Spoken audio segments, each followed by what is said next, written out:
If you were raised by the Seminole Indians as a baby, never saw anything else, you'd hold that value system. And this goes for nations, it goes for individuals, for families. They try to indoctrinate their children to their particular faith and their country and make them feel like they're part of that. And they build a society which they call established.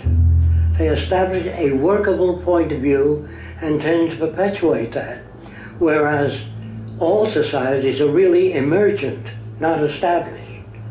And so they fight new ideas that would interfere with the establishment. Governments try to perpetuate that which keeps them in power. People are not elected to political office to change things. They're put there to keep things the way they are. So you see, the basis of corruption is in our society. Let me make it clear. All nations, then, are basically corrupt because they tend to uphold existing institutions. I don't mean to uphold or downgrade all nations, but communism, socialism, fascism, the free enterprise system, and all other subcultures are the same. They are all basically corrupt.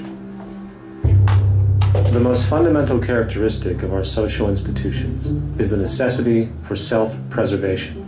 Whether dealing with a corporation, a religion, or a government, the foremost interest is to preserve the institution itself. For instance, the last thing an oil company would ever want is the utilization of energy that was outside of its control, for it makes that company less relevant to society. Likewise, the Cold War and the collapse of the Soviet Union was, in reality, a way to preserve and perpetuate the established economic and global hegemony of the United States. Similarly, religions condition people to feel guilty for natural inclinations, each claiming to offer the only path to forgiveness and salvation. At the heart of this institutional self-preservation lies the monetary system, for it is money that provides the means for power and survival.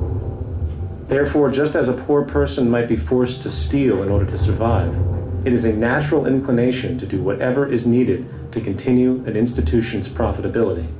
This makes it inherently difficult for profit-based institutions to change, for it puts in jeopardy not only the survival of large groups of people, but also the coveted materialistic lifestyles associated with affluence and power. Therefore, the paralyzing necessity to preserve an institution, regardless of its social relevance, is largely rooted in the need for money or profit.